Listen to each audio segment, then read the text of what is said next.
Hello everyone, I'm the storyteller, and today I'm here to help you have a restful sleep. I know you're using this video to drift off more easily, so relax, unwind, and let the story guide you into your dreams. Before we begin, let me know where you're from and what time you're watching this video. Don't forget to like the video and subscribe to the channel so you won't miss any of the exciting stories in the future. I'll be honest with you, I've probably spent more time chasing women than I'd like to admit. I've had to tone it down a lot since college, partly because of what I'm about to tell you. I went to school in California, and while I haven't been back in a while, when I was there the culture was very open. And when I say open, I mean sexual. This honestly could have been true for other colleges in other states at the time, but I really wouldn't know. It was my sophomore year, and I had just finished pledging the fraternity pike about halfway through the semester, though I was getting sick of only talking to sorority girls that seemed to know half the guys in every frat. It was honestly little gross, and I started developing a fear that every girl I was interested in had been with several people. I personally knew I tried my luck and created a Tinder profile. It wasn't long before I matched with someone whose interest seemed to match mine. We started talking and things were going well. After a few days, he made plans to meet up at a local college bar called Tap House on a Saturday night. This was actually my favorite bar in the area because it had pool tables, and I had been clearing racks since I was 10 years old. I remembered getting there a little early so I could secure a table and warm my muscles up a bit. An hour passed, though, and I came to terms with the fact that I had probably been stood up. I was trying to decide whether I should salvage the night or just go home and play online chess, when I got a notification. To my surprise, it was Yell, the girl I was waiting on, telling me she had just arrived. I greeted her, and she apologized for being late. We got some drinks, played some pool, and got to know each other. She was Latina and a heavy drinker, so I got plastered just trying to keep up. At one point she asked for my Instagram, which I gave to her. 10 seconds later, I found myself staring at a collection of explicit photos she had just sent me. I was confused, but in my drunken state, I wasn't going to complain. Before I could even respond, she told me, "Your turn," which I figure could only mean one thing. Honestly, if I hadn't been so drunk, I probably would have questioned why we were sending pictures to each other when we were literally 5 feet apart. But I didn't have the foresight. I complied with her request. We laughed about the whole thing, and that was that. A few hours later, things at the bar were starting to wind down. I was planning on inviting her to my place, but she beat me to it, asking if I could spend the night at hers. I agreed, and we left the bar. I couldn't even walk in a straight line. It was honestly embarrassing. We Ubered to her apartment, which was actually in Oakland. Something I hadn't realized before. Honestly, red flag should have been going off in my brain the moment we crossed into Oakland. She unlocked the door of her apartment and stepped aside so I could go first. I took a few steps inside and heard the door shut behind me. It was pitch black in there. As I was turning around to ask her to flip some lights on the room, lit up. To my horror, I wasn't facing a harmless 5'12" girl anymore. Instead, two massive bald dudes with tank tops were standing in front of the door. With their hands clasped, I turned around And there was another white ball dude in front of me. I wish I could tell you more about the room I was in, but it was honestly difficult for me to recall small details of that night. I couldn't fight or flee, so I just froze. The guy in front of me began telling me my own name, birthday, and age. He then went on to say that the girl I had just gone out with was 17, meaning I had received and sent explicit pictures to a minor. He then suggested that I do what I was told, which I did. The two guys behind me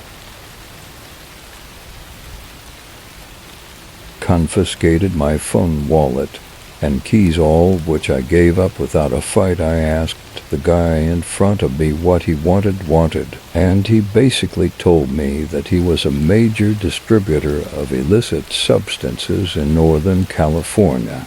He told me that I'd be outed as a file if I didn't distribute his product to my fraternity and university. I wish I could remember more specifics. The two men behind me then gave me a piece of paper and told me to write down my address, followed by a list of names and numbers for as many students as I knew. I told them that I'd need my phone to complete the list, so one of them held it firmly in front of me and let me scroll through. All three of them were hovering over me now, knowing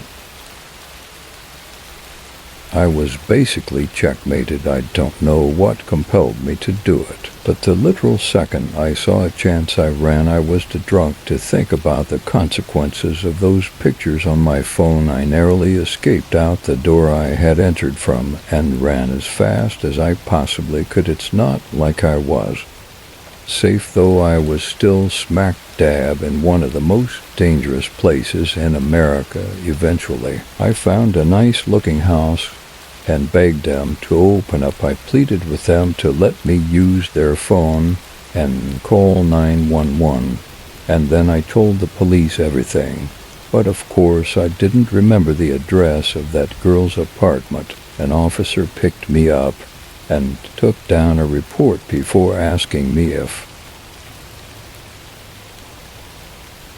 I would be okay leading them back to that apartment. I was actually able to retrace the way I had run, and I waited in one of the squad cars as the police barged in. After a few minutes, an officer told me that the place was completely deserted, and there were not any signs that people had even been there. In the following weeks, the police actually took my report seriously and launched a full-scale investigation. They concluded that it was probably gang-related, but were never able to arrest anyone. That was years ago. I bet this incident has been swept under the rug of Oakland's rampant crime and drug-related activity. In all honesty, what happened to me all those years ago is probably nowhere near the top of the list. When it comes to that godforsaken place, I haven't used a dating app since. I've been smoking cigarettes every day for years. Before you judge me, let me just say that I recently started seeing a therapist for my nicotine addiction. Unfortunately, it hasn't helped much. The only thing worse than my nicotine addiction is my sleep schedule. I don't know what it is. I find myself staying up out hours past midnight and rarely get out of bed before noon.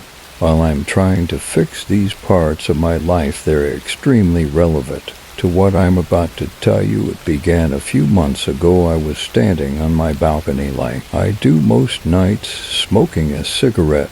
I live in a really secluded neighborhood. It's not like the houses around here are right next to each other. Despite this, I have a neighbor whose fence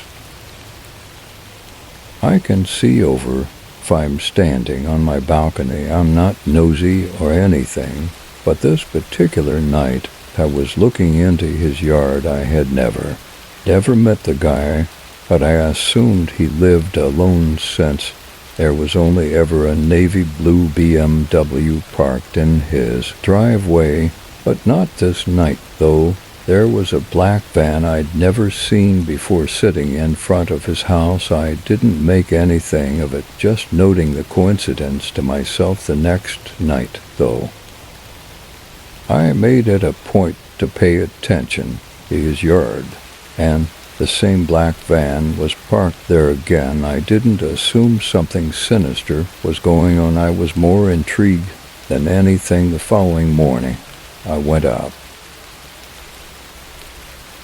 to my balcony and looked into his yard. The van was gone for the remainder of the week. I made a game out of observing the van at night, theorizing its purpose. I said I wasn't nosy, but I sure am obsessive. It's actually the main reason most of my friends drifted out of my life. I wasn't going to do more than observe, though it wasn't my business or place to poke around further. That is until one night when I saw something that completely changed my perspective of the situation. I was up later than usual. It was maybe 5 in the morning. That was there as it had been the past several nights. I was smoking my last cigarette when my neighbor actually walked outside, something I hadn't seen yet. I watched as he made his way to the van carrying what appeared to be a long black bag. It almost looked like a set of golf clubs, only much heavier. After opening the van's sliding door, he delicately placed the bag inside. He promptly got in the driver's seat and sped off. I was dumbfounded. I had absolutely no idea what he could have been carrying. I was exhausted, though, so I figured I'd think about it more the next morning. The next day I decided that I'd go out in my balcony a little earlier and wait for the van to arrive at his house. I brought my laptop up there so I could get some work done and wait. It was around 10 p.m.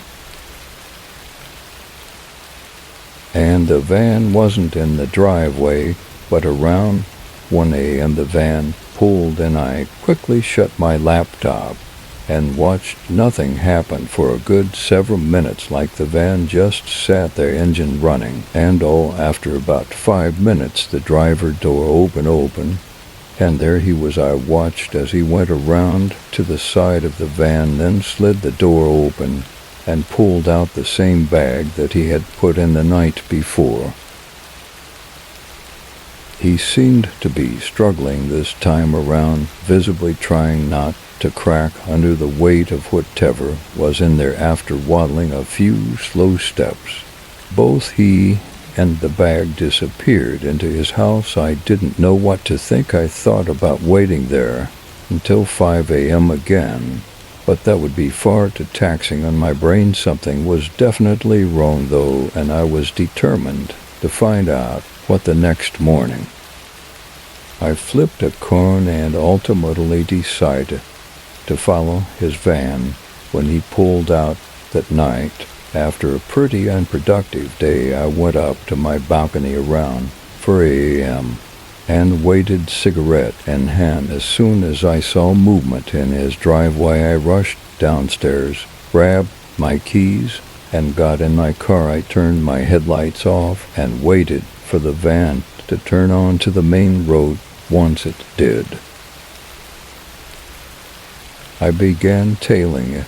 After 20 minutes of driving, he pulled onto a dirt path that looked like it led into the woods. It did. I followed, and the woods actually started thinning up a bit. It seemed like this path had once been a main road or something. We drove for another few minutes before I realized what his destination was. There was a deserted gas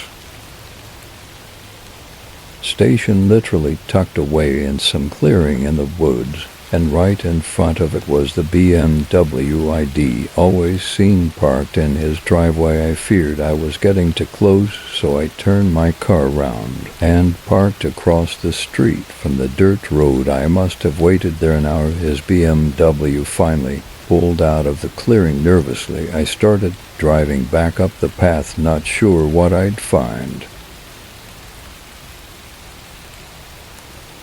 I pulled over on the side of the road and started walking towards the gas station. Was eerie. The front door was locked. I walked around to the side that was locked as well. So was the back door. I needed to know what was inside. There was a row of windows that I tried to open, but none of them would budge against my better judgment. It picked up a rock and slammed it into one of the windows, shattered pretty easily.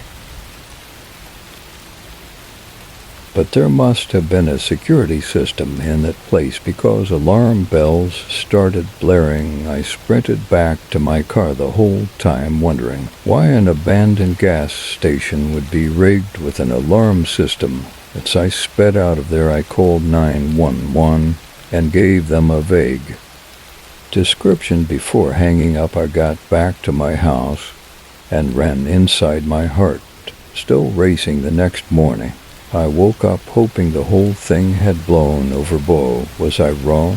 I went up to my balcony to see like 8 police cars in my neighbor's driveway, lights flashing and everything. I watched as an officer escorted my neighbor out of his house in handcuffs. One by one the police cars drove away and I was left to my imagination. I lit a cigarette and stood there finally alone with my thoughts. I've asked the police for details on several occasions, but they would never answer my questions. I've even tried driving back up to that gas station, but the whole road had been blocked, locked off. Maybe one day I'll work up the courage to walk through the woods and go looking for answers. I'm not somebody who grew up with any kind of sleep disorder, such as sleep paralysis or night terrors. I've always been a very heavy sleeper, so that's why when what I'm about to tell you started happening, it was a shock to me. We all have the occasional nightmare. I used to call Nightmare as a free 3D immersive horror movie. The most that will probably sound freakish, but in a weird way I sometimes like the thrill of waking up after a nightmare. I was living with my one roommate, Patricia. I just called her Trish. We had very different schedules with work, so we didn't see each other much besides on the weekends. This happened in July. I remember because it was so hot out that I had the window AC unit on full blast every night, which also provided a white noise that helped me sleep better. It was the first night that I had the nightmare a few days after my ex and I had broken up, and life wasn't exactly the best. I had a dream that I vaguely remember for the most part, but the part that I vividly remember is being in a room full of my family members sitting quietly around a dinner table, and standing across the table from me was what I could best describe to be a creature that looked like one of the aliens from the movie Science, only with horns and claws. It looked like what you'd imagine a sleep paralysis demon too. Looked like, only I was still fully asleep and dreaming. The next thing I knew, the thing was standing next to me, looking down at me. I started to run away in my dream until I was in my room, or I guess my brain's version of my room. That was the last of that dream I remember before waking up. My room was pitch black and the AC fan was on full blast. My heart was racing a bit from the dream, and I sat there thinking, wow, that was a creepy dream. I looked around the room naturally before laying back down and going to sleep. The following night, I woke up in the middle of the night to my bedroom door open, which I usually 99% of the time would leave shut unless I was drinking. My immediate thought was that it was Trish checking if I was home. I went up to go shut it and went back to sleep fairly quickly. I asked Trish if she came in my room the next day via text, and she told me she did not, so it was always possible I just took a midnight trip to the bathroom or a kitchen, that I didn't remember it was the following night that I had another nightmare. That same demon creature from my previous dream appeared again in this one. This one was a lot more disturbing. Instead of being with my family, I was in a dark, square, empty room with a thing, and it kept getting closer to me. Oddly, I don't remember the thing actually moving its limbs to walk. I just remember that it kept getting closer and closer until it was on top of me, and then, like I couldn't even move, the thing took a claw to my thigh and scratched me, and I think I felt the pain in my dream. Then the next thing I remember is waking up. I don't mean I woke up right after that. I mean I don't remember what happened after that in the dream, but it was dark in the room once again, they see on full blast.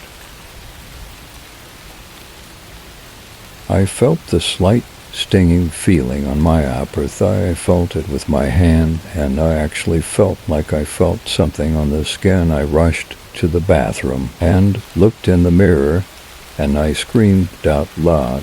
When I saw a gash in my thigh, I went to Trisha's room and turned on the light, waking her up. She asked how I got that, and I screamed, I don't know. We went to my room together and flipped off all the sheets and covers off the bed, looking for any kinds of bugs or spiders or any sharp object I could have laid down on, which, yes, I understand, makes no sense. But what else were we to think? Trish then looked at me and said, wait, and put her finger to her lip. She turned off my AC unit, and for the first time in days the room light quiet. It all became sickeningly clear in an instant as we both heard a sound from under my bed, the kind of faint sound that you sense from another person just existing in the room. I'm impressed at both of our ability to not scream right on the spot as we both looked at the bed and then at each other, and then left the room and then the apartment. We knocked on the neighboring apartment door until he answered. We asked him for help. Someone was in our apartment. He was an older guy, so I don't think we expected him to go fight some stranger in our apartment. He let us use his phone to call 911 at some point while waiting for the police. We heard a door outside slam shut. It sounded like our door. None of us could look out the window in time to see who it was. When the police got there, we confirmed the intruder was gone. We did leave all the lights on in the apartment when we ran away, though, and left in a rather sudden fashion. So the intruder definitely knew that. We knew, and then came the reflection I had of my dreams and what they actually meant. That Dem in my dreams was supposed to be him even in the first dream, and with my door being open that night, that means he or she may have been roaming around our apartment at night, possibly eating our food, and to think this person actually scratched my thigh so hard it left a mark. It's actually really disturbing to think about. This forever changed my outlook on dreams and nightmares. This happened when I was a little kid living in our old house in Suffolk County, Long Island. I'm going to say I was about 6 or 7 years old. My older brother and I shared a bedroom on the top floor that used to be a separate apartment that my dad rented out to an old lady, but she moved out, and so the upstairs was mainly for my older brother and I. At that point, the layout was as follows at the top of the stairs. On the left was our bedroom, which used to be the old woman's living room. Straight ahead was the bathroom, and to the right was an extra kitchen and a small bedroom. We had a million toys in our room, as the room itself was huge, and it also had the parallel crawl-in closets on opposite sides of the room, where we stored a million other toys and board games and stuff like that. There was one toy, though, a race car with a bunch of buttons on it. The buttons would make the car's lights turn on momentarily and play varying sound effects, such as honking, revving, and driving sounds, and a little rock song. It was a toy we had for like ever, because it was originally a gift from my brother when he was a little younger. It was a random night. My brother and I were both in bed, not yet asleep, when suddenly, like a jump scare from a scary movie, the loud revving sound of that car toy suddenly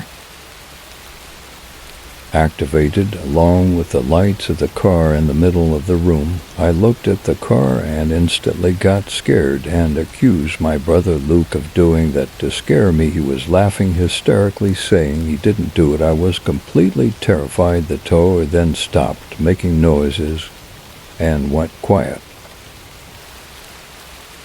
I was extremely unsettled, as any little kid would be, but nevertheless time marched on, and I fell asleep. It wasn't for a while until something else happened. One night, when Luke and I were both in bed again, we both heard a weird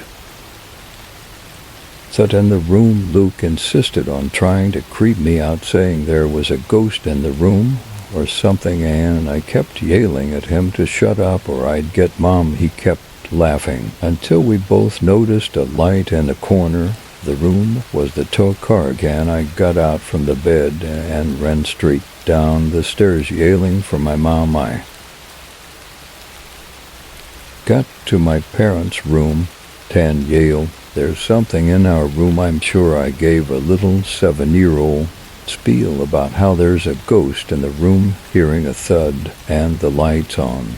The tow car turning on. Luke entered the room, and my mom defaulted to telling him to knock it off if he's trying to scare me. He said, how could he turn the lights of the car on from his bed? I slept in my parents' room that night because I was too scared to sleep upstairs. It was a long while after that night, and nothing happened, not until one night. Luke was not in the room, I guess, as he was having a sleepover with one of his many friends. I was sleeping in the room by myself that night. I had long since stocked that car away in the small bedroom across the hall, because it freaked me out. After my mom kissed me good night, I asked her to keep the door open, since I was always scared. When I was alone in the room, I rolled on my side and tried to go to sleep. But being that I was scared of being alone, I had a hard time getting tired. That night I felt wide awake. Then there was a sound I can't explain. It came from down the hall. I flipped over to face the door, and the tow car rolled into the room with its lights on. I let out a scream straight from the bottom of my stomach as I cried for my mom and pressed my body up against the wall. Moments later, my parents both came up the stairs into the room. Noticing the car on the floor, I screamed that someone pushed the car into the room. My dad went to go check the other rooms, but said there was no one there. There weren't any places to hide up there besides the closets and under the beds, and my dad checked all of them. I don't know what my parents thought in that moment. On one hand, they probably thought the tow was malfunctioning, or it's just my imagination. But on the other hand, I think they were also slightly freaked out that tow car didn't have a feature to move on its own. My dad smashed the tow and threw it in the neighbor's trash to make me feel better. I slept in their room for a while until my dad forced me back upstairs. Eventually, this story is the reason why I believe in the paranormal and something after death.